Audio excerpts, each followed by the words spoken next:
And this is 36, the podcast. Podcast. 36, the podcast.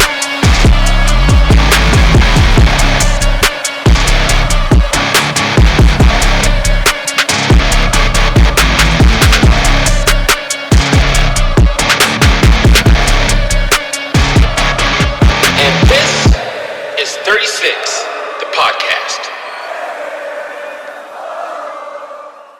What's up? What's up, Fairbanks? What's up, Fairbanks North Star Borough? My name is Tilden. I'm Amy. I'm Brandon. And I'm Angie. And this is 36 the podcast. Now, we have a special treat for you today. None other than the amazing, the one and only Miss Angie Tallant. How are you doing? Good. Okay, so before we get started, though, today's guest is someone who wears many hats and wears them well. Angie Tallant is a respected realtor, a business leader, and currently the president of the board of directors of the Greater Fairbanks Chamber of Commerce. Now, whether she's helping families find their dream home or local businesses in the community, Angie brings passion, purpose, and a deep love for Fairbanks. Today, we'll talk about her journey, her insights into our economy, and why she believes Fairbanks is one of the best places to live, work, and lead. However, prior to that, before we get into the meat and potatoes, we are going to do as we always do on a Saturday for the tap. And we're going to do a taste test of the tap. And Angie, do you drink beer? I don't drink beer, Tilden. Okay. And you know what, though? That's okay. That's okay. I drink Monster. Okay. I should be their official spokesperson. Okay. Monster, if you guys are out there, Monster, there you go. Sponsor Tilden. Way up in Fairbanks, Alaska. All right, so let's get into today's tap real quick. Okay, so it's going to be a cream ale. It's conditioned on the zest and juice from 5 navel oranges and Madagascar vanilla beans. So, having said that, let's get into the day's tap and see what you think. All right.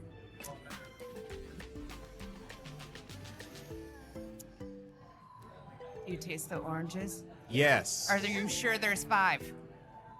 I think there might be a little bit more than 5. Okay.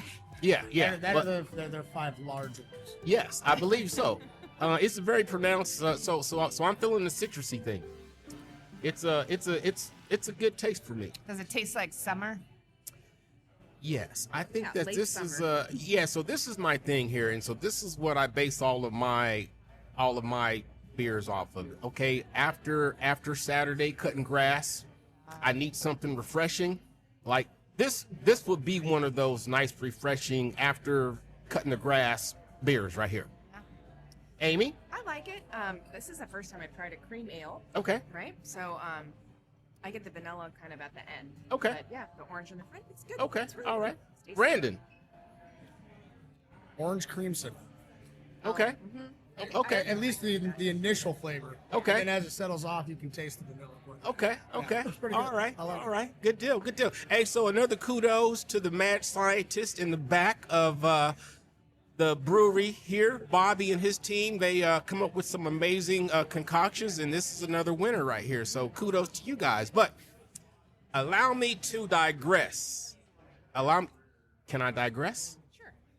Okay, so you guys might notice something different. Now, the guest is going to always be a different guest, but the host remain steady, except for when one of us has to go on vacation, which Jeff, he's on vacation, so we have none other than the amazing Amy Bender.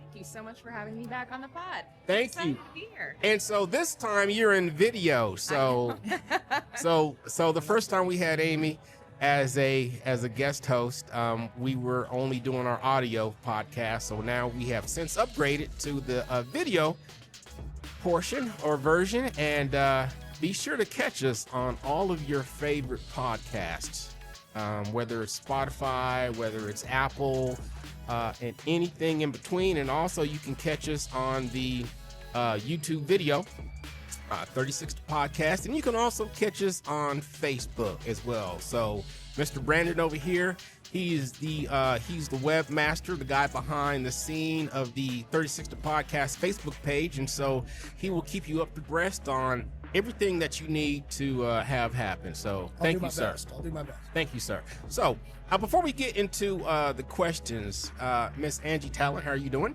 I'm great. I do want to give a shout out though to Hoodoo. Yes. So last weekend was Golden Days Parade. Yes. I got to be one of the judges. That's hard stuff. Because there was 77 floats, I believe, all wow. lined up, Yeah. staged at the back of Carlson Center. Yep. And Hoodoo was the overall winner for the parade float. Oh, nice. So yeah, Nice. They came at it full force. They Yeah, had yeah. their German trucks. They actually had picnic tables. They had an overflowing beer barrel. Yeah. I mean, it was amazing. Okay, very nice, very nice. Now, as far as socials, and we're going to get into this again later on in the show to remind people, but where can you be found on social media? You can find me on Facebook. Okay. Just Angie Tallant. Okay. I have a team page. It's called Talented. Yep. See what I did there? Gotcha. See, And- I'm tracking. But you got to spell it the way I spell it. And then we have our office socials. I'm on Insta, and I'm also on TikTok. I haven't started posting there yet, but soon. Got you. Yeah. Got you. Okay, well then, you heard it from her, and if you are interested in either purchasing an additional home, your first home, or anything dealing with the Greater Fairbanks Chamber of Commerce, you know where to find her. So, and we will also go back over those pages once again as we conclude this episode. So, without further ado, let's get into some questions. Angie, are you ready? I'm ready. Brandon, are you ready? Yes. Okay. Amy, are you ready? I'm ready. Okay, so here we go. So what first inspired you to pursue a career in real estate, and how did that path lead you to a broader community leadership role within the Greater Fairbanks Chamber of Commerce as the president of the board of directors? Well, I feel like it's kind of an interesting story. So I got married and I had a child when I was actually still in high school, and we left after I graduated, and we went to Phoenix, Arizona, where I kind of stumbled into a job where I had to teach myself corporate accounting, and I was 18 years old. Oh, wow. Yeah. Yeah. It was a weird situation. I worked for a temp agency. They couldn't afford an office manager, and I walked in that day thinking I was going to be a receptionist, and they're like, "Hey, we can't afford the office manager. This is what you're going to do now." Yeah. And I had to learn it very fast. We were one of 13 branches nationwide. So fast forward a little bit, they ended up buying me out of my contract, and I stayed working there for the duration of living in Phoenix, Arizona. Okay. Then we get stationed back at Eielson, which is fabulous because Yeah. all my family's here. Yeah. And all my friends are here. Yeah. So I get back and I go apply for an office manager position at Summers and Associates. And I remember I'd probably interviewed 3 times for that position, and they kind of ask you how old you were. I was 20 years old when they're interviewing me. So it was one of the first questions they asked after they had hired me, and Right. not realizing how old I was. Yeah. But I started as the office manager there at 20 years old, and within a few months, I was cutting the checks, I was doing everything, but I was watching the agents in their office, and sometimes they'd be standing in the hallway bickering with each other, Yeah. fighting for their clients, and I just watched it, and I was just like, it was so intriguing to me. So Dave Summers was the then owner of Summers, Right. and he I didn't tell him, but I went and took my real estate course, Right. which is much different, 25 years ago than it is now. But I went and took it. Then I came to him after I finished the course, but before I took the state exam, and I said, I want to do this. And Yeah. then he gave me a really scary speech about not ever having any money because you never knew when you could work a deal for Yeah, it's a 45 marathon. days and it'd fall apart, and Yeah. you're not getting paid, right? Right. So, Right. So we So then at the end of that conversation, he actually asked me to be his assistant, and he was very transparent about the fact that he had never had one and didn't know how it was going to work. Yeah. But he didn't want to lose me, and so I started working for Dave as his assistant, and actually Judy Summers also as her assistant. And then we hired a new office manager, and unfortunately for a series of years, it didn't really work out with the office managers, so I had to keep stepping back into that role. So I had Right. the unique, I had set up the systems that were there, and I knew how all of it worked from the back end to the front end, but I was learning real estate. And after about 3 years of doing it, I went to I told Dave one day, we were driving out to listing, I'm like, I'm gonna buy this company from you one day. Huh. And he was like, you know, Yeah. keep dreaming, kid. Yeah. And I stayed working for Dave as his assistant for 11 years. Oh, wow. Okay. Until the day he walked into my office. He got to a point where they were traveling more, they were staying away for longer. I was there, and they had just come back from being in Mexico for a few months, and he walks in and he goes, "Do you still want it?" And I was like, "What?" Yeah. The company. And I was like, "Yeah." It was March 15th of 2011, so I started working for him in 2000. Yeah. And by May 1st of that year, I owned it. Oh, wow. And, yep. That's amazing. Yeah. Oh, wow. So now I've owned it for 14 years. Oh, that's amazing. My office has a ownerversary party for me. Yeah. It's real cute. Yeah. That's awesome. And so since that time, at the time when I purchased it, it was Dave, Judy. There was 8 of us total in the office. And then things happened. I made some changes. I actually got rid of. I had no staff in the beginning because I was just trying to figure out where I was at.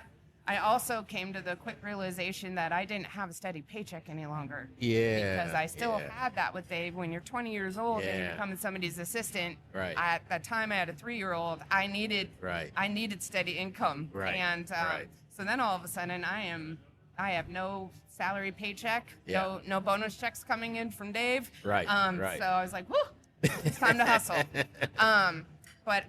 So then I started hiring people, and then within about 9 months of me purchasing it, we had 13 agents come over within a 3-month time span. Oh, wow. Okay. So let's segue a little bit. Okay. Okay. But so when you bought the company, he had staff. He had 2 staff, yeah. Oh, he had 2 staff. Okay. So when you purchased the company, it wasn't like you had to fire a whole bunch of people. No, and they knew what I like. Okay. You know, it was an office manager and it was Gotcha. then receptionist. But I was just like, Gotcha. I kind of needed just to feel out what my baseline was. Yeah, because you have a building full of people now. Well, and at the time we were only half of the first floor, and now we're Oh. yeah. And Oh, so good now Lord. we're considerably bigger. I also have an Yeah. office in Eagle River that handles all of the Anchorage, Palmer, Wasilla. Yeah. Now I own that one. I don't broker it. I have a separate broker down there. But Yeah. I mean, we went through a large expansion period. At one point in time, I had an office in North Pole as well. Yeah. So Okay. my sign is literally still in the building, and I haven't been there for a number of years. But Got you. it's good advertising, so Gotcha. Okay, now so the second half of that, how have you brought that success over to the chamber? Well, I've learned a lot. Right prior to Dave offering me the business for sale, I was staff. I wasn't allowed to volunteer because my volunteer time would take up time that I should be working. They don't do meetings in the evenings and on the weekends. And so he let me start volunteering, and I really loved it. He had always instilled in all of us about giving back. And there was a point in time that I wasn't in the best place, and I was actually my daughter were sleeping in the car of the parking lot of the building that I now own. Really? Yeah. Till Dave found us one day and was like, like your daughter, my tax lady. yeah. Yep. Oh, look here. I love her, as a matter of fact. I love her and Kelly Ward, man, I tell you what. But anyways, we're going to talk about that in part 2 when we get into the freestyle portion. Okay. So this is the official portion right here. But Yep. then if you have time, we're going to freestyle a little bit and segue a bunch, because I got a bunch of questions, extra questions. Yeah. So when I started, I'll kind of dial back. So when I started volunteering, I am the kind of person that I am all in or I am not at all. Like, Right. and so he had shown us. He had been local president, I think 4 times. He had been state president at that point 2 times, and he did a lot of work for the National Association. So when he kind of let me loose upon Fairbanks, that I had a knowledge of what was already happening, Right. and then I just went for it. And I have been on every committee locally. I have been the president of the state. I've been the state realtor of the year. I've gone national. I was in a national leadership academy. So, and it's like 1.5 million people, and there was a class of 20 of us. Right, Like right. it was very stringent, and I was the first person from Alaska to actually go through that national leadership academy, and then I was the regional vice president. And the reason I told the story about the car is because the way I've always looked at my career, and the reason that I am where I am now is because of what I do, and I love it. I love it as much Right. as now as the day that I started, and Right. I want to give back to the industry Right. that gave me that much, gave me the means to be able to take care of my kids, Right. and give them a home and give them shelter. And I feel like there's a balance to that when you can. Right. I mean, I had to wait 10 years before I could do it, and then Right. I went for it. Right. So, the first time I met you,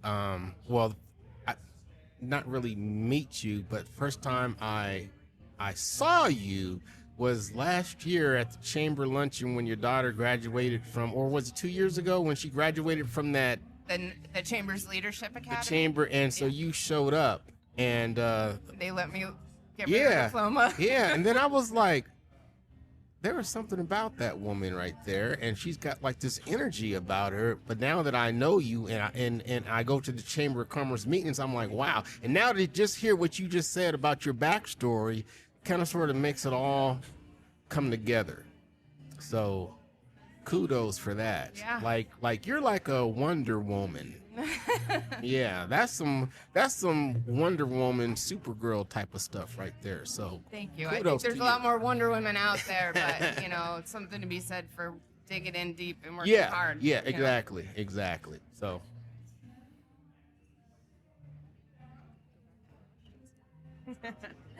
So, what do you see as the biggest opportunities for business growth in Fairbanks over the next few years? I truly believe it's going to be the LNG line and the Fairbanks spur that will come through. yeah, Because if they break ground as soon as they're saying that they're going to be breaking ground, Fairbanks will be the center of Yeah. all that activity. We are the closest north, but have the most provisions for all of that. So Right. it's not only it's going to help all of our businesses, the different demographics, but also, it's going to affect housing and the market, and hopefully bring in more builders and a lot of other opportunities for businesses here. We're going to have a lot Yeah. more people here for the next few years. and so I would to add to that though, because I'm a frequent member, attendee at the Chamber of Commerce business luncheons, and so I will say this, and you're hearing it right here from Miss Angie Tallant.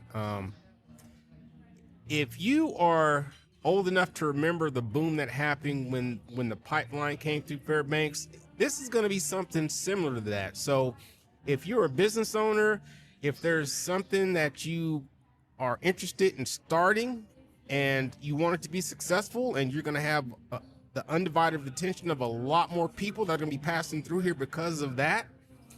So now is your time to get motivated to do it, for real. Yeah, back in the 80s when they were doing that, people were renting rooms out in their houses Yes. because there wasn't enough housing Yes. for $1,000, $2,000 a month for just a bedroom. Yes. Yeah. We're in a better place than we Yeah. were in the 80s now. Right. But I mean, there is going to be a lot of economic impact Yeah. for the good in Fairbanks. And what I'm hoping will happen is that we're able to manage it better than we did in the 80s. Right. Because if you remember, after they pulled out, Yeah. we had a market crash and a recession in Alaska, Oh. for Fairbanks specifically. Like, Oh, none I didn't other. know that. Okay. Yeah. Wow. Yeah. People were literally walking their keys to their properties into a bank, handing them to the teller, not that they hadn't, and just giving their houses back at that point. Oh, wow. Yeah, because they. Okay, so did they do a this is, man, okay, so we're to save this until the second portion, but did they do a case study on why that happened and how to not let it happen again? I don't know about a case study, but we have historical knowledge of why. Okay. Part of that. But part of that was we didn't have as much housing back then as we do now. Okay, And got so you. people were overbuying. But we still don't have a lot of housing now, though. I mean, we still have a housing shortage. And, Yeah. But so does the entire nation. This Right. is not just an Alaskan problem, but it has caught up to us in a way that really, truly since the F-35s. Yeah, I've been on yeah, the housing yeah. task force for the borough since 2017. Right. We went through all the retrofits and even staggering. Hello, viewers. Even staggering the influx of all the military personnel over a 3-year time period, Mm-hmm. we still struggled to keep up. But there's so many factors that go into that. Right. And it's not that we can't withstand it. It's just, and particularly it's our building season, right? So Okay. even in Wasilla and Anchorage, you can build for months longer than you can in Fairbanks. Right, Because our exactly. ground's not even thawed out till June. Yeah. And then you got till September, October. Right. If you don't have a shell up, you have nothing to work on over the winter to Yeah. finish it up. And so we don't have big developers that are going to throw up. We've had people try, did not go well, but Right. throw up 30 houses at once because they're a big enough outfit to do that. Okay. So I know we kind of squirreled. So look here, that's what we do. Welcome to Angie.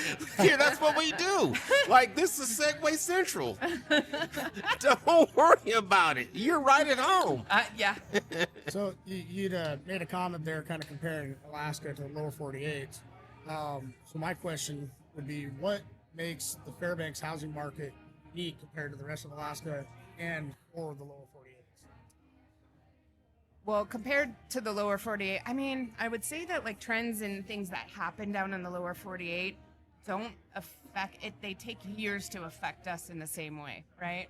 So like back in 2008 when they had a huge recession down in lower 48, it happened here, but to a very minimal amount. What more happened here was like the emotional backlash of everybody watching the news, knowing what was going on, Right. that full subdivisions were getting foreclosed on down there. Yeah. And we're scared to buy here. Right. Okay. Not that it was happening. But what makes Fairbanks more unique than other places, we'll pick on Anchorage, would be that like Anchorage has nowhere left to build. That's why Wasilla is growing at the rate that it is. Oh, okay. People will telecommute because Wasilla has a lot more buildable land. And they're going to be, if not already, bigger than Fairbanks as far as population-wise. Mm-hmm. But within the next 5 years, I mean, it'll be Anchorage, Wasilla, then Fairbanks, instead of Anchorage, then Fairbanks. But what makes Fairbanks specifically unique is our military and Right. what we have coming in, where we're positioned for Arctic warfare and things like that, and then just the development, especially, again, back to LNG's line, having Fairbanks be the hub of that. That base of operations is going to bring everybody here. So the housing, there's factors that like I worry about with housing because we also have like we're going to lose Birchwood in 2028. That's over 400 units. Really? Wait, what do you mean when you lose it again? Well, not again. I mean, it's been leased land through Fort Wainwright. Yeah. didn't know that. And they do decades-long land leases, and Yeah. then they build the units. And then every time they come up, they extend. But Fort Wainwright wants They want it back. they want it back. Oh. They have plans to build Yeah. for their facility, and so Yeah. this has been coming. We knew this was coming, Oh, wow. before the F-35s came. Wow. So you never know 100%. Maybe things change. Maybe they look at overall But Yeah. if I think it's 434 units. in Yeah, Birchwood.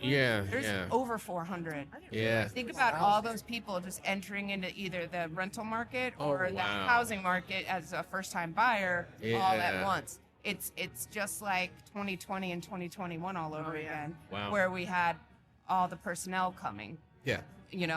And what happened with that, because, combined with COVID, they stopped orders for a period of time when COVID got in on June 1st of 2020. I've never seen anything like it in my career. It's like a flip got switched, and every house had 10 offers on it within hours of it going live. Oh, wow. And it was just a fight, and you're just hustling, you're running, and it was crazy for 2020 and 2021. Look here. I can put him on the hoodoo cam if you want to be on the hoodoo cam. You want to be on the hoodoo cam? Okay. All right. This is gorgeous friends from Eielson. Yeah. I love them. Okay, so let me digress one more time. Okay, so one of the special things, well, special. I'm gonna edit that out because that didn't even sound right. But anyways, let me pause a little bit so I can pick a good edit point. So, Amy is here on a special day today, which I want to thank her for coming out, even though it's a special day. And the special day happens to be, if you caught our last episode with George Bender, that's Amy's husband, and today happens to be his birthday. So she took a little bit of time out of her schedule to be with him, to come hang out with us as a guest host, because, you know, she's a good friend of mine, and when friends ask friends certain favors, they come through, and she came through today. So, And I appreciate you asking. and so You bet. Thank you. tell George happy birthday for Shout us. out to George Bender. I love you. Happy birthday. Happy birthday! Okay, so let's get back on track. All right. Okay, so we're gonna get back on track. Hold on, let me pull up these questions again. We're squirrels. I Yes. love it. So it's all good. Okay, so how does your role with the chamber influence your perspective as a realtor and business owner?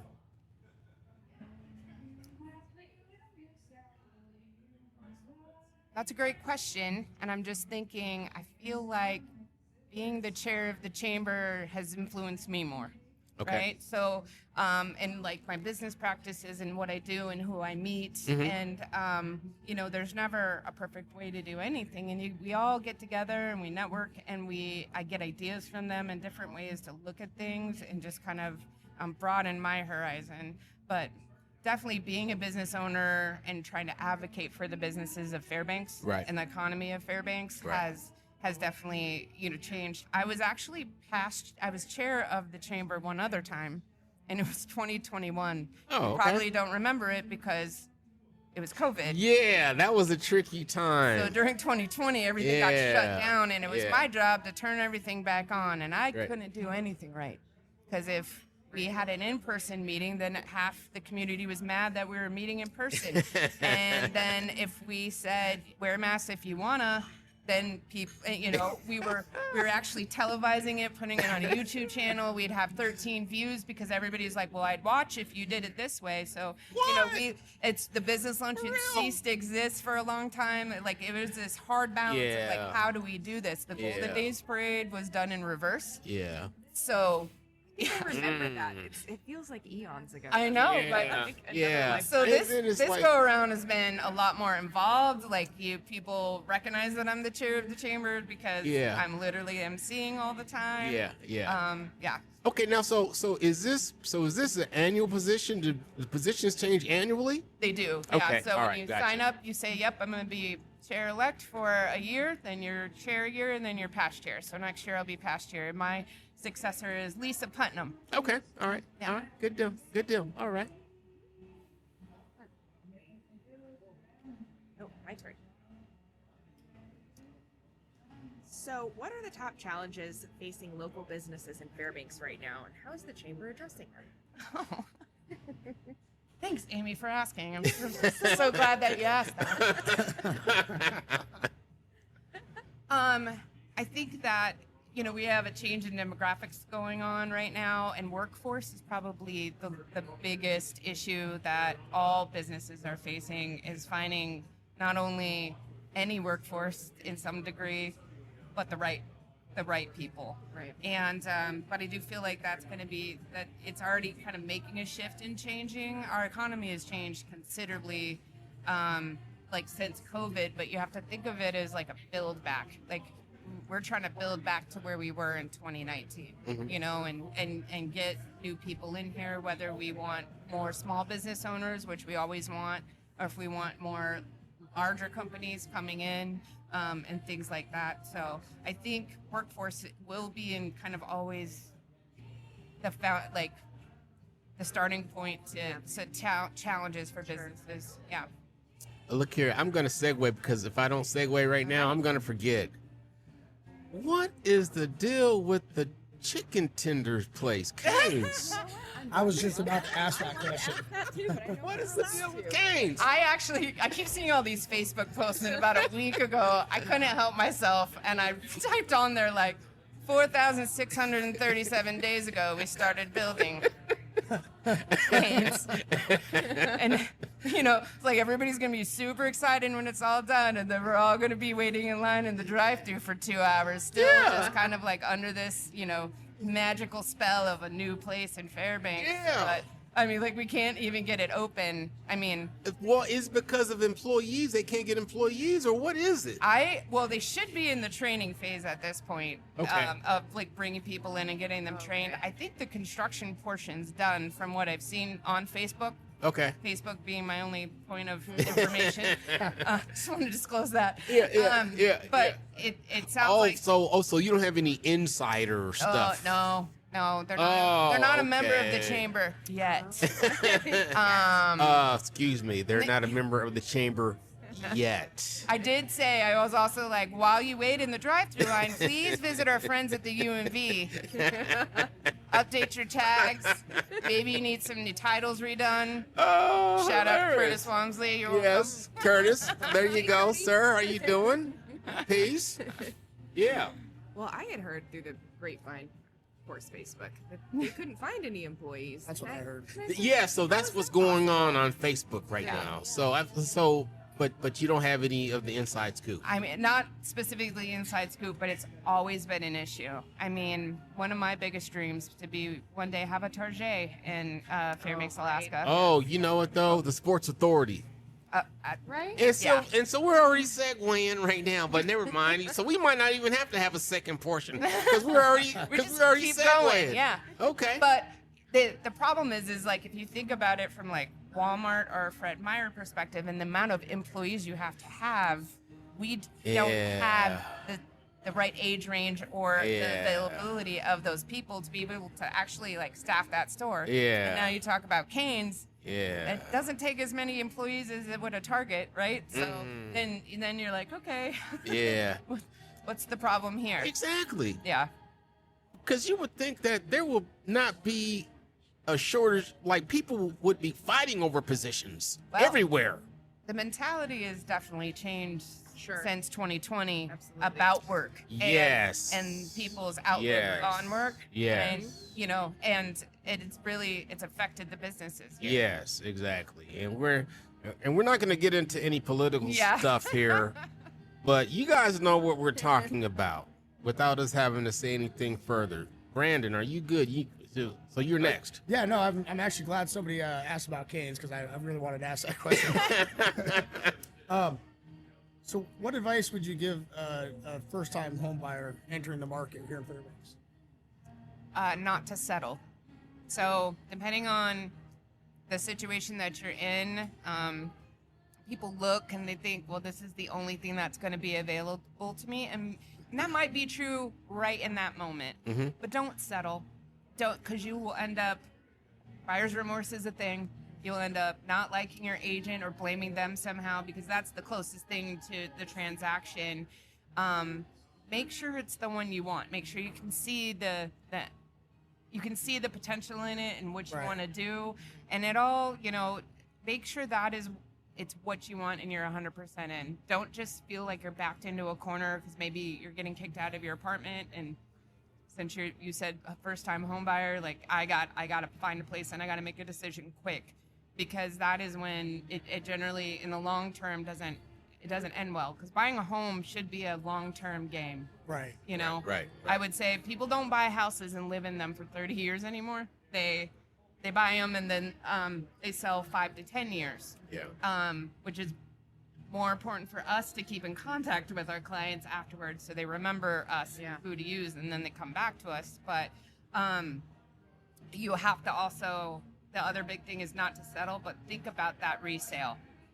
And if you're choosing a property that is going to take a lot of work to be able to get it to where you need to, are you capable of doing that? Mm-hmm. And or do you have the money to do that? Right. Because a lot of people think, okay, I can do it later. Then they never do those things. They go to sell, and the condition of the property hasn't changed. But you want to make sure, if you're buying something, it's going to be something people are going to want, and it's marketable in the future.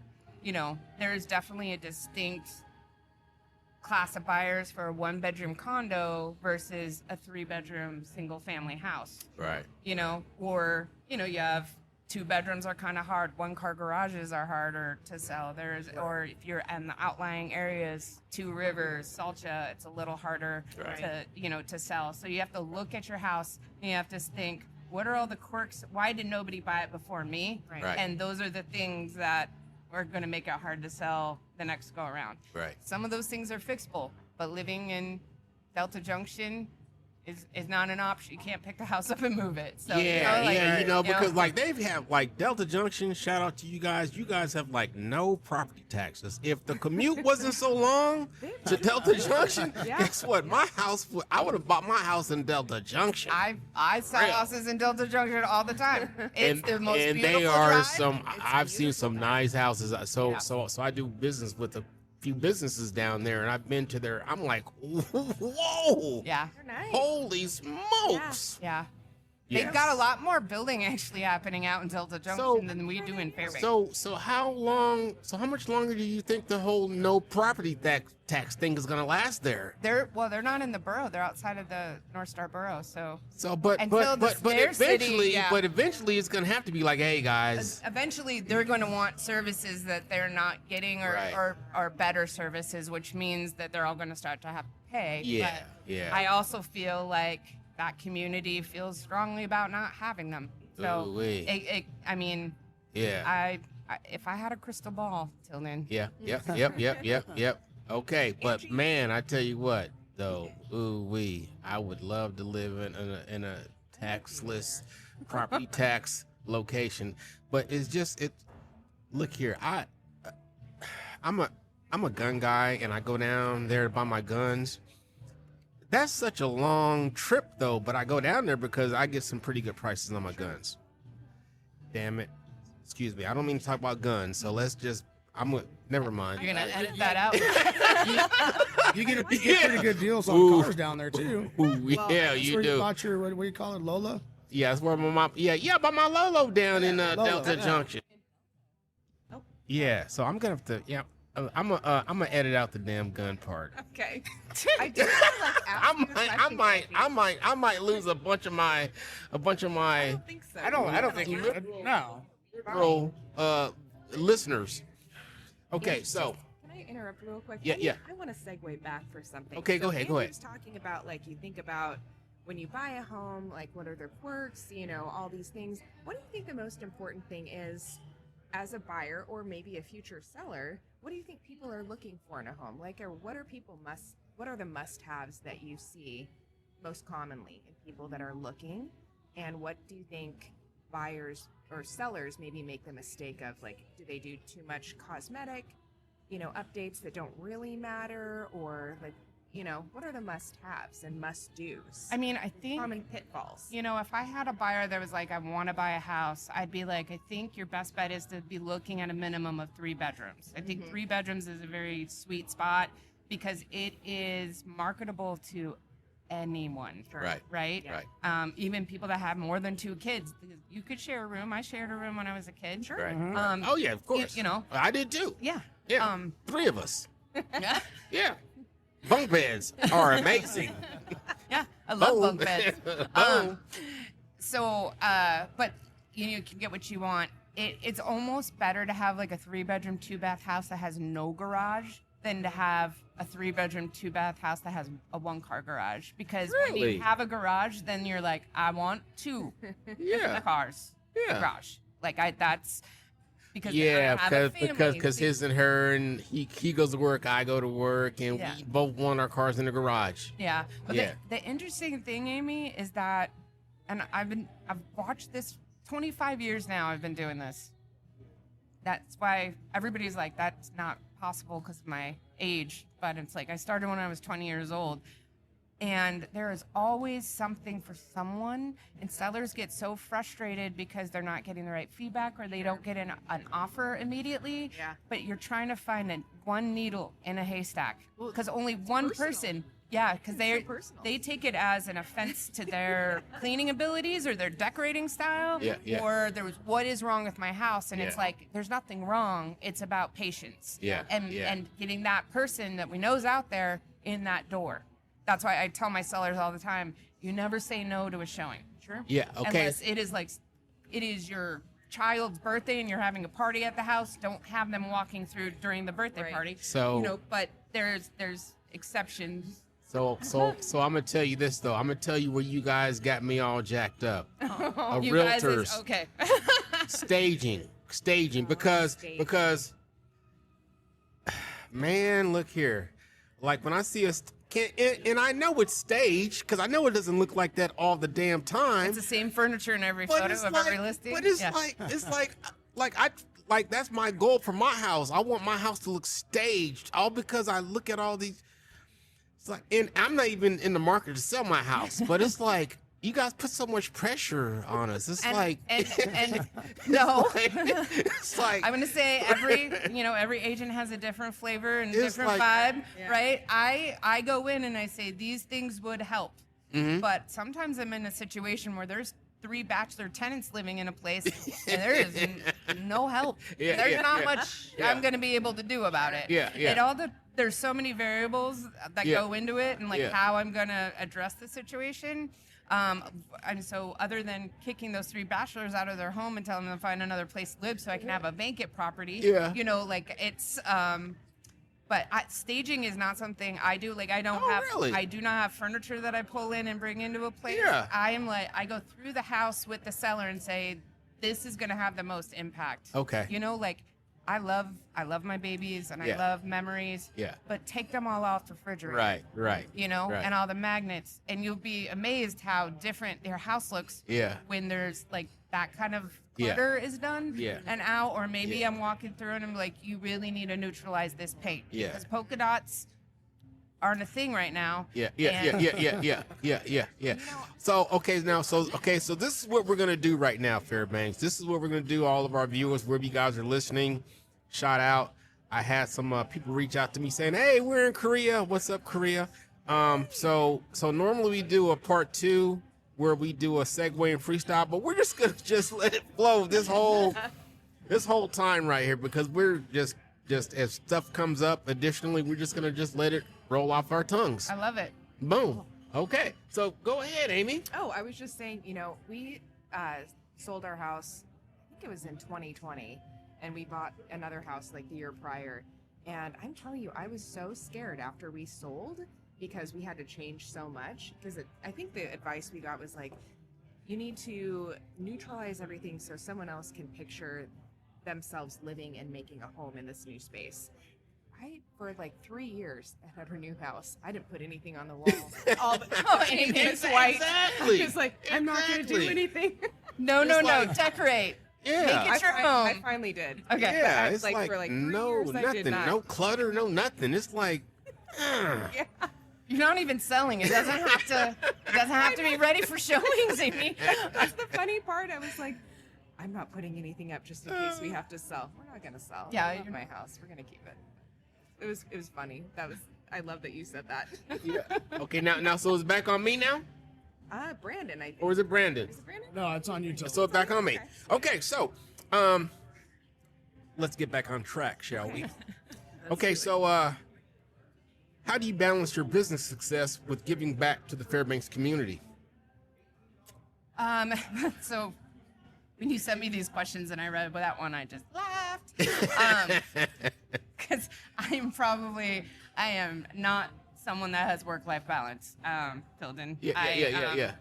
Because my entire career in real estate, you have to work when your clients can. Right. And, so I'm 9 to 5 in an office doing paperwork and other things, but at, after 5 o'clock. Yeah, you got 10 a o'clock showing at at night, like 8, 9 all o'clock at weekend night. long, I'm hustling, I'm showing, I'm going to listing appointments. So okay, sometimes so now, so you still, in your current position as so you still do that? Oh, yeah. Oh, Okay. Owning a brokerage doesn't make money. One day when I sell it, it'll pay off. But Oh. Oh. I still sell. I mean, I've sold 65 houses this year already, so I still have Wow. to. Or Okay. not just listed, but also buyers. So. Okay. Now you personally, or are you talking about Me. your other realtors that work under you? No, nope, that's just me. Oh wow. Yeah. So then we have a great office, a very experienced office. For the most, well, we got a good balance of like newbies and people that are very experienced. Bruce Womack's in my office. He shut down his office. He had a one-man show. Came back. He actually worked there when I was the office manager. He's been licensed for 50 years. Oh, good Lord. And he was like, I'm going to shut down my office and come work for you. Well, the plan was to go into retirement, but now he's working and doing stuff. So he's having a good time, and he's around other people, which is good. And so we love having him there. We tease him a lot about his technology skills. Yeah. And I've named Yeah. him the vice president of technology for Summers. Yeah, so we're going to segue again. We're just going to I know, segue. sorry. Look here. Okay, so I want to give a shout out to Riley because Riley is so bubbly. And so I met Riley a couple of years ago. It was myself, Alaska Lizzie, Riley. That's when I first met her. So we met at the Hungry Robot, and we had lunch at the Hungry Robot, and then it was like because I'm a foodie, Yeah. and so that's when I first met her, and ever since that first time I met her, and so I made her some stuff like leather patch hats for you, Yeah. and it's like she's so bubbly, Yeah. and it's like, and so every time I see her, I just say Riley, because she's so bubbly. She is great. She actually started with me. She was on my team. And then was with me for about a year and then went out on her own. So she's been doing it for about 4 years now. Yeah. She's not with Summers and No, she's at Summers. Okay. She started with me working as on my team. Oh, so you guys got teams and stuff. Well, you can be individual, you can have teams, but you're okay. under the umbrella of Summers as the brokers. Gotcha. So then I'm the broker, so then they have a problem or questions, then I help them too. Oh, okay. Good deal. Because I was about to say, I know I just put the little Summers and Sotheby patch on her hat. Yeah. Not too long ago, but Yeah, okay. She's never leaving. Yeah.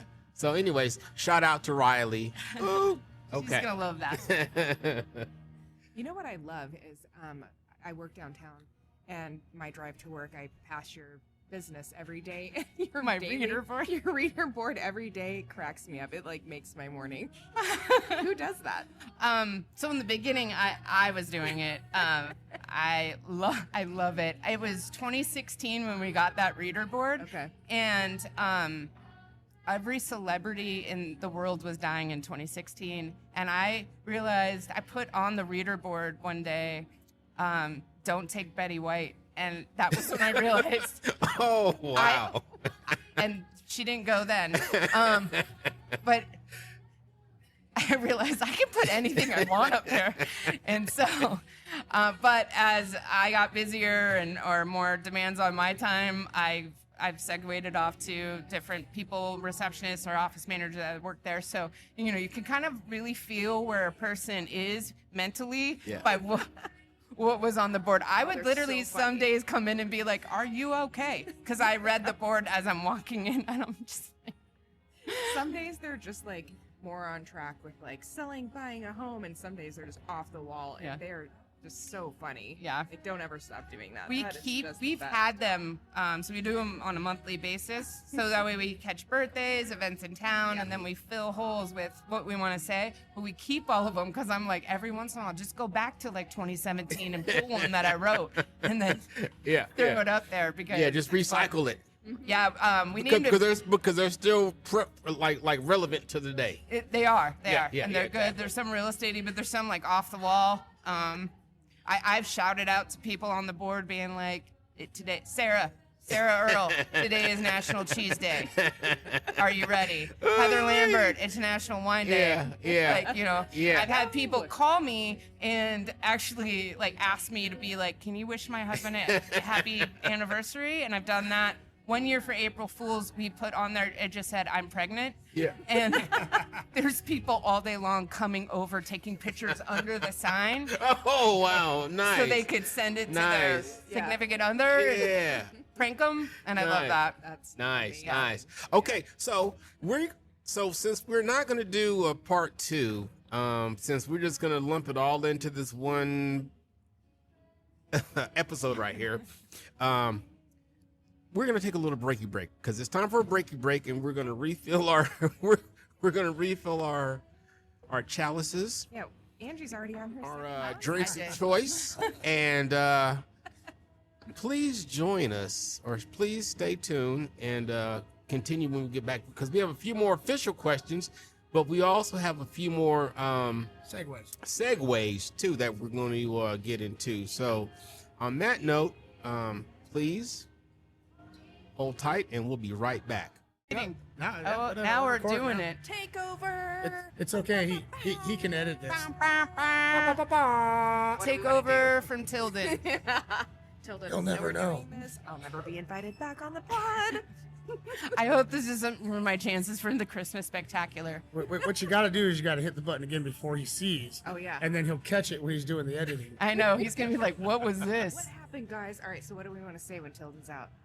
You know, I want to talk about Tilden for a minute. Let's At talk the about Chamber Tilden. weekly luncheons, he's kind of a celebrity there because he wins the Chamber pot, and he gets all the prizes at the end of the Chamber. We always raffle off prizes, Yeah. and he always gets it. And he one week it started with Heather Lambert bringing in a dipstick for a fuel oil tank as a donation, as a raffle giveaway. Tilden won it. And then there was this funny commentary about it being special and magical. So he went up to do the 50-50, and he brought the dipstick with him. And he was holding on to it. Because I was like, "Where's your dipstick?" And he's like, "Yeah. I got it right here." And then he won the 50-50 and won all the cash. So typical. I mean, I love him. So I first kind of like met Tilden like online with his food reviews. Like, of course I didn't know who he was, but he had the most comprehensive like food reviews on the Fairbanks food page or whatever. And I was like, I think I have to go try this, whatever he's doing. All right, so we're ready. Podcast 36. The podcast.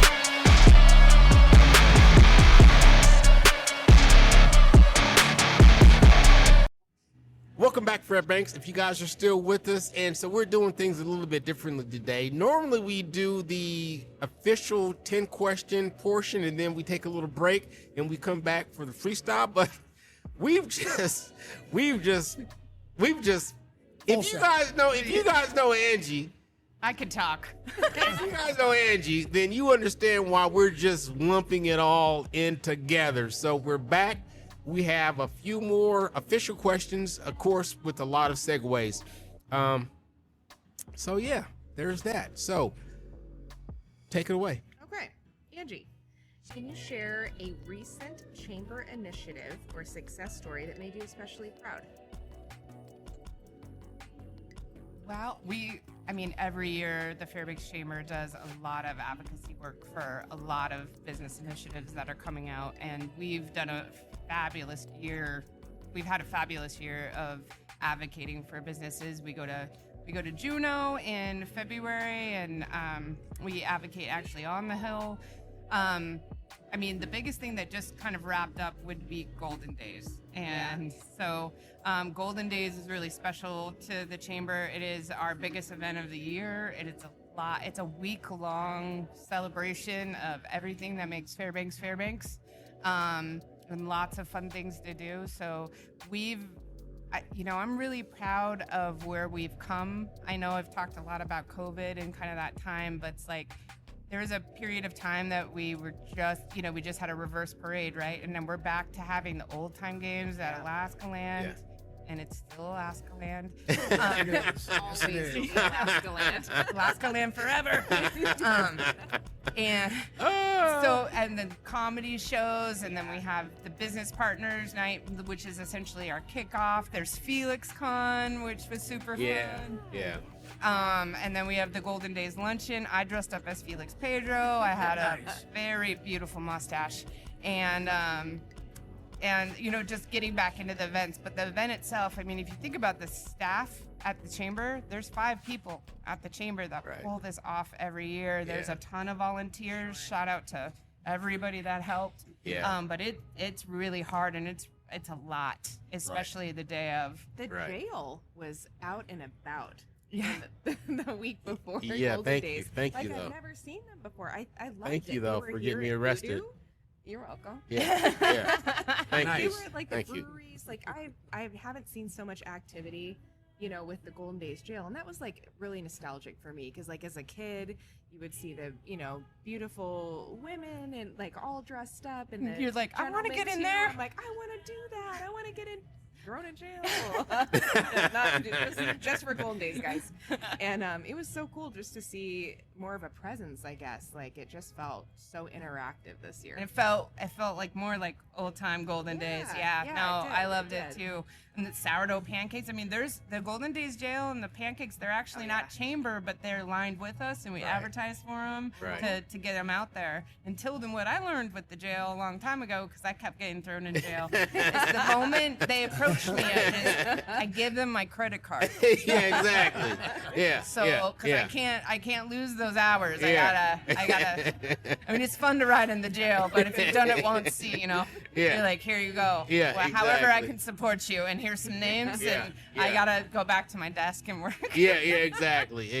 Yeah, so that's a fun little deal that you guys do. And so, I'm gonna segue again, and so I'm not originally from Fairbanks. My job with the government, Department of Defense, is what brought me up here in 2018, and so I landed here 2018, joined the chamber, I believe, in 2019. That's when I had my house. We had closed on our house, and I was finally open for business. And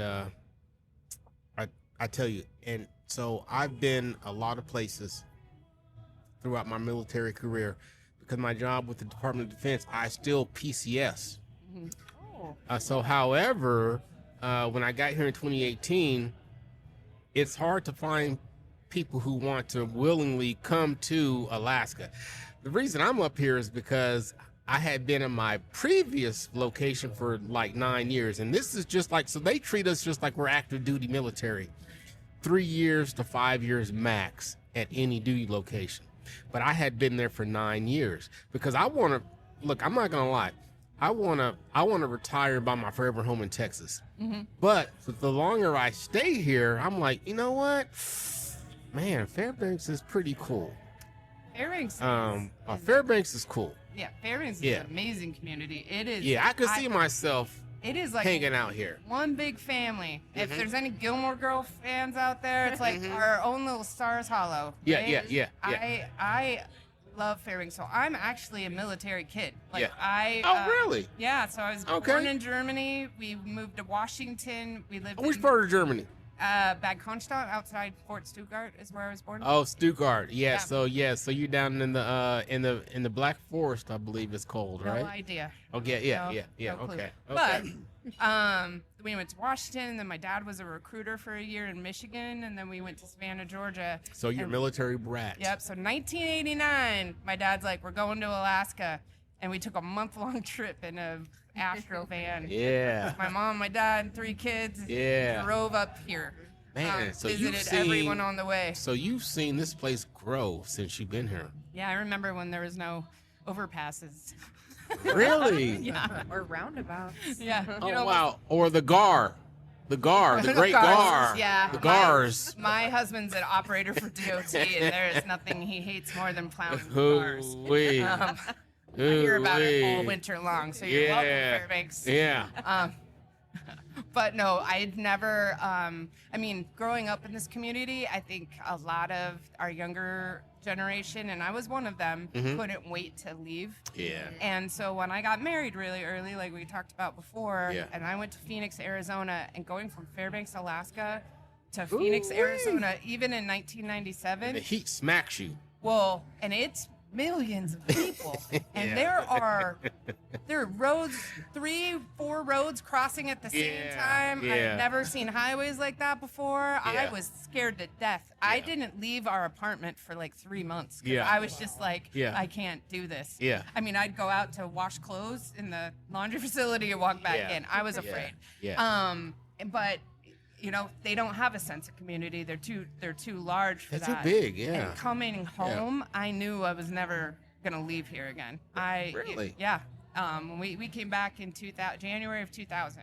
Yeah. That's when I started working at Summers. But Yeah. I knew, like, this was my home. It's where my Yeah. family was. It was all my friends. Like, I wanted to be here. Mm-hmm. And I love watching how Fairbanks has grown. Yeah. And it's you know, still kind of sort of growing too. it is, but that we haven't lost the one thing about Fairbanks that, you know, probably is true for some of the smaller rural areas of Alaska, but maybe not so much for your bigger towns in Alaska, Mm-hmm. is that we all still recognize that we're in it together. Yeah. So if I'm stuck on the side of the road, 5 people Oh, are still gonna Absolutely. pull over and help me. that happened to me my first winter here. Yeah. Did it? Yeah. And- And I'm like, wow, this is cool. We're all in it together. We Yeah, know what we yeah. have to live through, especially the Yeah, winters, you know, yeah. and we're like, Yeah. we help each other in a And look way. here, and especially down on Delta Junction where there's 0 property taxes, because I was at Fort Greeley a couple of winters ago,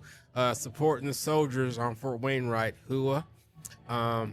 It got down to -70, and when it gets that cold and your car breaks down, you will die Yeah. out there. can, And so absolutely. people are like, boom, like you could pull over in the summertime and just have your blinkers on, and They'll be like, "You all right?" yeah, exactly. Yeah. And so you've got to so with my insurance I have like tow. Roadside So a tow truck is on the way, and I'm sitting on the side with my blinkers on, and people are still pulling over. Are you good? You good? You good? I'm like, yeah, there's a tow truck coming. Okay, I could go home and get my trailer. Yeah. I'm like, I wish I'd have known that before I go on my Or rental. they're like, "Get in my car and warm up," you know, Yeah, like yeah. it's Yeah. amazing. And I mean, there's so many other amazing things about Fairbanks, but that sense of like we're all in this together Yeah. and we're gonna help each other. I mean, Yeah. we don't always agree, and that's okay. Yeah. Everybody's yeah. entitled to their own opinion. Yeah. But like we still are just like this strong like love. I mean, we're the Right. Golden Heart for a reason, Yeah, and we yeah. really do exemplify that Yeah. in every way, shape, and form. Got you. Yeah. But you Brent? know what else you do at -50? What's that? You show houses. Yeah, that market don't stop just because it's cold. No, so my national stuff that I Yeah. do, so I travel a lot for that. They're always like, they know me as Angie from Alaska. I am not Fairbanks, I'm just Alaska, right? So Yeah, I'll yeah. get people calling me and referring me to places in Kenai. Like, I'm like, okay, I know people there and I've helped them out, but they always are like, so, like, what's real estate like up there? I'm like, well, we have houses, just like you. So no igloos? Yeah, you don't No, sell I igloos? know. When we moved here and I was 10, I remember being in school in Savannah, Georgia, and they're like, "Do you live in igloos?" And I'm like, "I don't know." And I remember running home to my parents and being like, and you "Are know we what, gonna though? have a house?" And you know, though, they were probably serious too. Yeah, They yeah. were Oh, serious. Yeah, because Alaska's is the last frontier, right? You know, it's very unknown. People don't really know about us in Yeah. a way. We're really in the spotlight right now federally because Yeah. of our natural resources, but man, it is so I go and I'm nationally and they are like just like tell me about it, and they're like, at what point do you stop showing houses? And I'm like, you don't. I have to buy groceries and I have bills to pay too. Like, so at 50 below, am I shutting my car off? No. Yeah. Sorry, EPA. But Yeah. I am like, I'm running in, I'm opening a door, we're doing our thing, and then we're running back to somewhere warm. So I'm a segue again. It never stops. You don't. Even No. at 50 Oh, below, like, oh. I'll see people 30, 40 below. We're still coming, and I'm Yeah. just going to use Hoodoo as an example. Yeah. But like, we still want to get out of the house. So Exactly. we're going to go shopping. We're going to We're go to here. the brewery, go out to So eat. we're here. It's like yeah, we're just bundled up. So I'm gonna So it's segue fun. again. So when we were stationed in Fort Hood, Texas, and whenever we would have those ice days where it got like below 32 degrees and it was rainy, and so the road's gonna be slippery, like we would either get the whole day off or it would be a work delay. So you would have to come into work until like 11 o'clock. And so we were cool with that. So my first year here, and the first time it snowed, right, I called my supervisor. I was like, hey, is there a work delay? He was like, well, what are you talking about?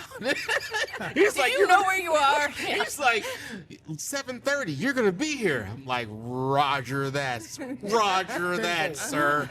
And it's never, I'm like, okay, that's how we do it up here. Yeah. And so then when I go TDY, excuse me, for all you civilians out there, so when I go on a business trip to the lower 48 during the wintertime, and the weather gets kind of sort of crazy in Alabama or wherever I'm at when I'm going TDY, I show up on time for the class or for whatever I'm doing down there.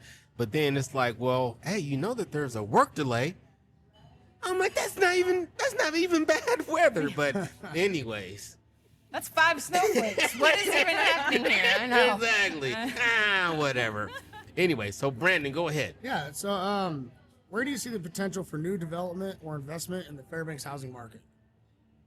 Well, I see a ton of potential. The ability to achieve that is there's a lot of variables that make it difficult because, you know, builders don't build for the sake of building homes. It should be profitable for them. Correct. And so while we have a ton of land here in Fairbanks and North Pole area, not all of that land's good land, but there's enough to build and start developing.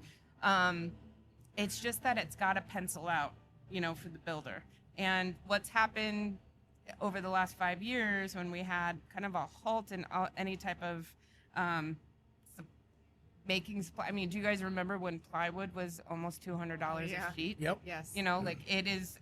So construction, or the cost of construction has gone up considerably. Now it's come down from $200 a sheet, but it's never come back all the way down. And it's probably, we're not going to see that. And so it's changed how builders are like looking at development and how they're going to do things. And then just supply and demand chain, like trying to get fixtures and things up here. We're still recuperating a little from that. It's way better than it was a couple of years ago. But like, so to make it pencil out, and then the house has to appraise for whatever that market value is. It's a delicate little dance that everybody has to do. And so having a bigger development that maybe has 30 houses or something like that is a lot harder to pull off, also with, you know, the time frame that we have. But what we are seeing is people coming up from Wasilla, from Anchorage, and trying to enter into the development arena here in Fairbanks. Builders. Oh, okay. All right. The issue is that we have permafrost in a way that they have it, but we have shallow permafrost. And some areas you just can't even, you do post on pad, but you still have to re-level those houses every few years. Yeah. So you need good, attractable areas to be able to do it. And then do you want to be close to amenities and schools and things like that? Because the further rural you get, the more opportunity you have. Sure. But Really? it's harder because are you going to sell them? Yeah. And they're holding this note. They're making those payments in the hopes that they get this sold. Yeah. You know, another segue about what you just said, though. So hindsight being 2020, I would have probably bought a house in Shannon Park.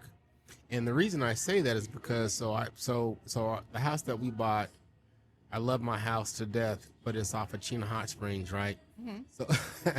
So I remember that first Halloween that we were in our house off of Chena Hot Springs, right off of Juniper, and You got candy and nobody we came. bought $200 worth of candy. $200 worth of candy. Nobody came. And you know how many kids knocked at my door? That 2018, zero. I'm sorry, builder. Yeah, but you know what though? I still got that candy in my garage in a blue Rubbermaid box. And sometimes when I feel the need to snack, I'll open up a gummy. those are some pretty hard gummy bears right there. You might need to give up the ghost on that one. and Yeah, get I'm rid thinking of I'm it. gonna. Yeah, I Yeah. think I need to do that. But Just anyways. soak them in some vodka and they'll soften that up. Ooh wee. Yes. Brandon, problem solver. Yes, exactly. So Brandon's my enabler. But yes. So that's what I'm gonna probably do. But yeah, so those are things that you have to consider though. Right. When you are looking for a house. Like, do you want to truly be a loner? Because I thought I wanted to be a loner. But after those first couple of Halloweens, man, like if I could do it again and sell my house and have somebody magically move all my stuff, like I'd be downtown Fairbanks. So we live downtown. I'll trade your houses. And we have Let's trade. no trick or treaters. I know a girl that could write the contract up. Ooh-wee. Look here, but I don't want to pay no movers though, because that's like thousands of dollars worth of. You got to pay somebody. Every time I've moved, I have always I'm gonna hire somebody next time. Yeah. And I never do. Oh, and you do it Every time. Ooh. And I'm hopefully in the last move that I'll ever make. Ooh. But my second to last move, I lived in Doyon. Yeah. And moving from North Poland to Doyon Yeah. was a Halloween awakening because there are expectations, children there that you have great candy, you have full-size candy They bars. want None you, of this yeah, mini they stuff. want the big Snickers. Yeah, like they're they like, don't look want at- the small Snickers. Yeah, they're like, your They look house at is you nice. crazy. You're gonna have pixie sticks that are 3 feet long, and Yeah. literally, if I go to Costco, and just hundreds of dollars, and it is nonstop. I mean, like boom, boom, boom. They're coming to the back door, the front door, and I'm like, I don't See- even know what to do. See, so that's what I want at least once. Like probably if I experience it once, then I'll be like, you know what? I want to move back to Chino Hospital. I'm good. Yeah. But I'm good. But right now I'm like, man, I really miss that. But anyways. Well, since we're talking about Halloween, I just want to give a shout out to Christmas, my favorite holiday. Okay, I that's love all it of more ours. than anything in the world. that's our favorite Well, not my holiday. kids, but man, I love Christmas. Oh. I love that the entire love the world Hallmark gets together Channel, too. and we lie. Yeah. To kids to give, but to give them magic, Yeah. to Yeah. let them Yeah. believe in magic Yeah. for a little longer. Of Yeah. that this happens, Yeah. and I love that. I love Yeah. the feeling of they Look still. here, I'm not gonna lie to you, Angie.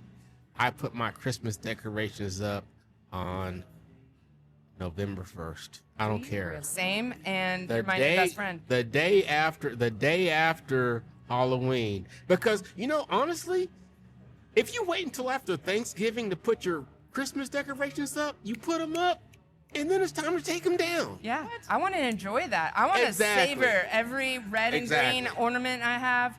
I do Now- the same thing. Last year we lived in Doyon before we moved up to Chino Ridge. Uh-huh. My husband, my now husband, but we were dating Yeah. then, he wanted to go trapping, and trapping opens on November 1st. And he's Uh-huh. like, what do you need me to do? And I said, Put get the- everything put the out of Christmas storage, decorations up. pull it up, and there's these garlands on the front door. I need the inside and outside one done, and I need this one other thing done. Yeah. And I'll handle the rest. You go trapping. So Yeah. on Halloween, but at 11 o'clock at night, Yeah. he's outside Yeah. doing it. That's my So thing. he can leave, and a kid comes up and trick or treats, and he's like, "Do you see what's happening here? It is Christmas now. Like we have Christmas no more has candy. started. Christmas has It's started." like- yeah, that's what we do. What I did fail that particular year to realize is that my youngest daughter's birthday is on November 2nd. I'm like, well, I guess it's Christmas themed because Yeah. the whole house is decorated in Yeah, Christmas yeah. now. We actually did a camping theme, and we just had the Christmas tree as a backdrop. Yeah. But Okay. So guys, Love Sorry. so we have 30 minutes left. So Okay. we have 30 minutes left, and so I've got to be a good moderator, and so because we got to break all this down by 2:00. So is it on you or is it on me? You're on question number 10. But So- I gotta ask Brandon really Okay, quick. go ahead. Okay, so 2 people put their Christmas decorations up obscenely early. No, it's not. It is. No. Amy's getting judgy. Hey. Exactly. Brandon, when do you guys put yours up? Usually right after Thanksgiving, but Same. Okay. but 2 I- and but 2. I'll share too early. I'll share I mean, this too with late. you. That's too late. That's too I'll late. share this with you. We didn't take them down until last month. Oh, I love that too.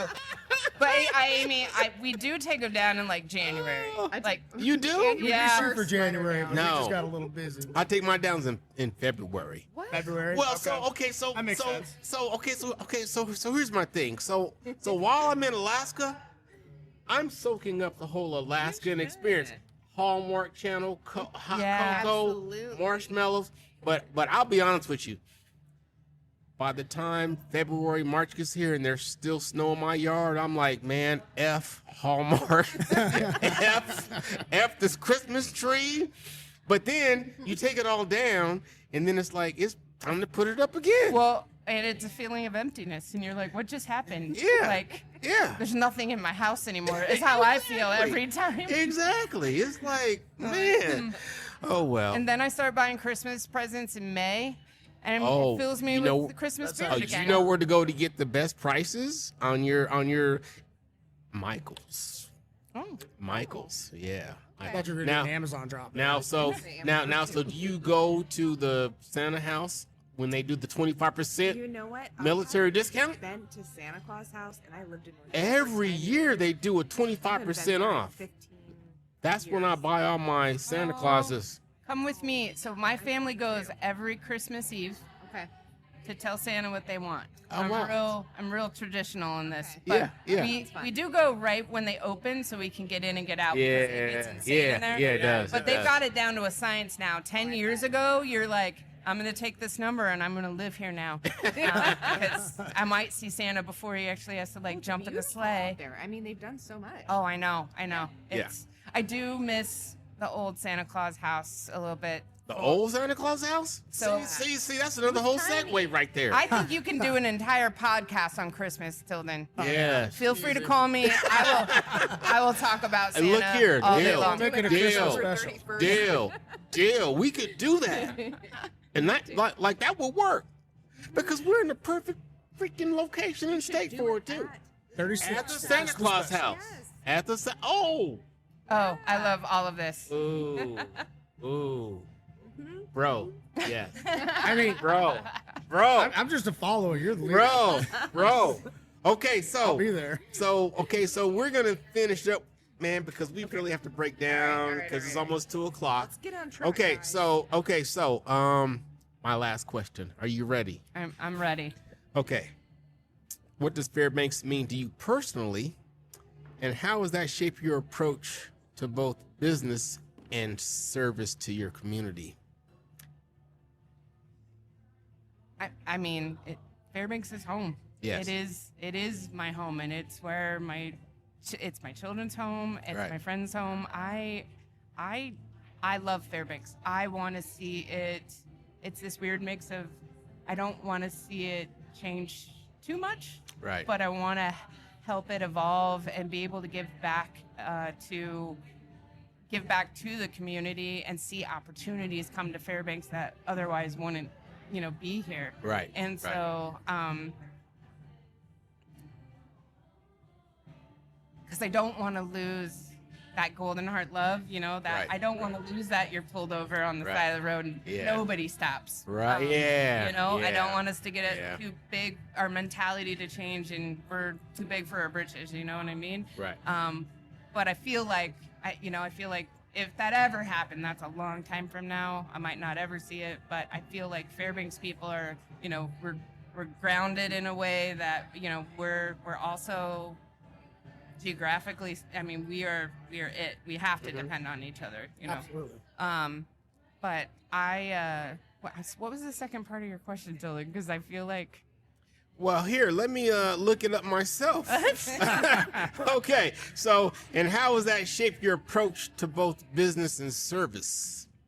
Because I want to see Fairbanks have those opportunities and Right. like being able to volunteer and give back. I can see the impact of those things. It is a cool thing to watch, especially being like in Jono and the legislative impacts that you either are for or against, and being able to see what happens with those things otherwise, or just from being involved, being able to get involved in things that are happening, maybe some new reg changes with DEC and EPA and what you can do to stop those things from happening, and knowing that you actually had that effect. One of the things that we did last year that was near and dear. So as the chamber chair, I also then have to sit on the Fairbanks Economic Development Board. And so I went into there. I became treasurer at the first meeting because no one was offering. So I was like, okay. And then right after that, there was a presentation by Golden Valley, and we spent about a year and a half putting a program together. We had federal funds that had come in. They had given it to the co-op market back in 2010. That's how the co-op market exists. Oh, okay. Well, they had paid back those funds, and we got to keep those funds as long as we put a program out there for other businesses to be able to take advantage of those funds and have growth. And what we did is we put it out to the community in September. We had 5 different applications come through that qualified for things we could do. Some people just wanted to paint their apartments, and we can't do that. But like sustainable, showing growth for those individual businesses. And we were able to give that money out to 3 different businesses. Okay. And like being able to know that I was a part of that, and nobody else knows, but you know, it's like knowing that I helped do that, and now there's a program as they repay at least once a year, another business is going to get money and be able to keep growing, and as the way that we set it up. And so it's things like that you know, like I get to see that opportunity and be involved with those things as those decisions are being made, or like what, you know, helping the Fairbanks community, you know, be a part of the team that's going to be working with LNG here in Fairbanks, you know, and helping them with the housing portion of it, and how this is going to work, and how this is going to pan out, what to expect, what we have and what we don't have, and things like that. So okay, so we have a few more minutes. I'm not going to really take a lot of time to break all this down, but you're in a position to provide opportunity. And so I always say this right here. When you're in a position to provide opportunity for people, do so. So that's what being a leader is. Yeah, so anybody looking to get into real estate, what are some, so what is the advice that you would give to anybody looking to do what you did and how you started out? Well, and I talk about this a lot because a lot of people approach me about how to do it, and I will tell you, what you put into it is a direct reflection of what you're going to get out of it. Okay. And it is a hard industry to learn. It takes probably about 3 years to fully come full circle in the understanding where everything's clicking as to like why. But what you put into it is what you get out, and it's hard to break in. Real estate is very relationship based, and it's not really like who you know, but it's like having relationships with people or being able to establish them. But it takes time. It doesn't just happen overnight. And a lot of people get frustrated thinking that maybe this is, you know, they're going to start selling, you know, 5 houses a month immediately, and it's like that's not what happens. Right. You know, I tell them about becoming an assistant, learning the business first, then going out on your own, I think is a great way to approach real estate. So that way you have some stable legs under you, and you understand what that leap of faith is going to be when you go from having a steady paycheck to not having one at all. Right. We wake up every morning unemployed. Right. Yeah. And, exactly. And hopefully we're employed by the end of the day. Right. And we do it every single day. Yeah. And, you know, so. Yeah, so that's what that grind is about. That's what being an entrepreneur is about. That's what being. So I have a term. I call it a hustlepreneur. Oh. So that's what being a hustlepreneur is about. I think we need T-shirts. I already make hats and T-shirts, actually. I would love a hat that says hustlepreneur. Oh, done. Done. Thank you, Tilden. Okay, done. That's done. That's a done deal. He'll do it. I believe it. No. I mean, no, because I seriously make hats that say hostpreneur. Oh, you do? Yeah, I do. Oh, okay. I'm not making it up. I'm just. But if it wasn't a thing, you'd definitely do it. We are being sponsored by Custom Creations and Border and Digitizing, and I just want to take this And Monster. and Monster, and also let's see here. Who were those guys sitting behind us earlier? Permafrost beard. Permafrost beards. Oh. Boom. And so we're just going to get them all up in here so we can start getting monetized. But anyways, that's another story. We're just grateful that Bobby is letting us utilize his space to do this right here, bring this to the Fairbanks community, because this is a great community, and we do have awesome people in this community that do awesome things. So Angie Tallant, thank you. Yes, thank you. For giving us a little bit of your time. Thank you so much for having me on, and I can't wait for a Christmas special. Yeah. Oh no, we're gonna do a Christmas special. Amy Bender, thank you for standing in. Yes, Guys, thank you, thanks Amy. for Or having me Jeff. on. This is great. All right. appreciate you both. All of Brandon, you. thank you, sir. Tilden, Thanks, Brandon. thank you. All right. So, on that note, are there any more questions? Are there any more segues? Because it's, I mean, I could talk, but So what doesn't take long to break this down? I had one. Okay, go ahead. Go ahead. So Go you ahead. talked about like people buying houses and knowing what they're buying them for. What's your thought on buying properties and houses, especially residential, for like income properties? I mean, I think it's the best investment you can make right now, and or 25 years ago when I started, because real estate is always appreciating, and it will continue to appreciate. So if you're on the fence about buying right now versus buying in a couple years, it's only going to be more expensive in a couple years. So I feel like it is a wise investment for your money to get into that. You hold it for as long term. You're not buying it for a couple years. But one of the things about buying income properties is you need to decide whether or not you like to be a landlord, and or if you like people. Even, Okay, really. so a quick segue on that right there, landlord. So I want to invest in some properties because I don't want to do this forever. Like I want money to just come to me. We all do, Tilden. Yeah, through real estate. So Manifesting so what about management companies? So you don't recommend? No, absolutely. But Okay, a lot because of I people, don't want to get up at like 3:00 in the morning to go fix a broke toilet. I want the management company that I hired to just do it. Well, some people do, but they don't think about the 3 a.m. phone calls that I have no heat. They're thinking like, I can put this on Facebook Marketplace and find a tenant. Yeah. And there's a wide array of options out there. You don't have to have full term management. Nations Management. I own Summers Property Management. Sold it to Carrie Nation. She had been running it for me. Matt. I love Carrie and Matt too. Carrie. But I sold it to them in the January of 2023 because I wanted her to have the opportunity to own her own business and make it her own, and she has. And super proud of you, Carrie. Shout out. Shout out. She does, they do just leasing options where she just finds the tenant for you. She does the paperwork and the walk-in, and then you handle the 3 a.m. phone calls.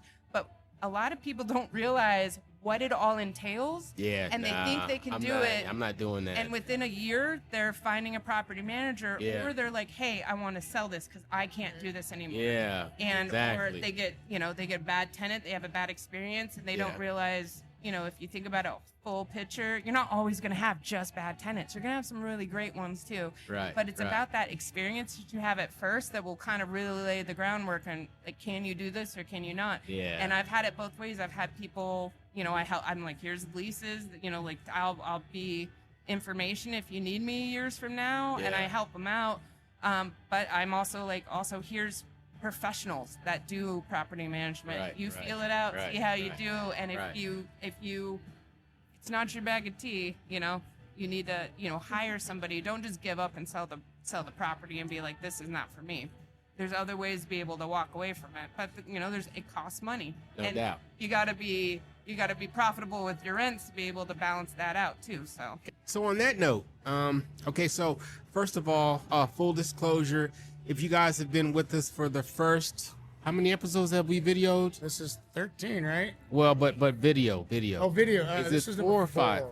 Okay, so if you've stuck with us for the first 4 episodes that we went video on, I applaud you, and so I do want to apologize. So I'm kind of hard-headed, and when you tell me I can't do something, I'm going to find a way to do it. And so this video equipment that we have here, it's basically meant for 2 people, but you see there's 4 people up here, 4 microphones, 4 headphones, and we managed to make it work. So in the beginning, a lot of technical issues, a lot of voice clips, so I do apologize for that. But as you can hear, with this episode, there was no voice clipping. Everybody came in nice and clear. So it took some communicating between me and the Roadcast crew, because this is made in Australia. So I was on the phone with those guys late at night, but they're early mornings, and we figured out what I was doing wrong.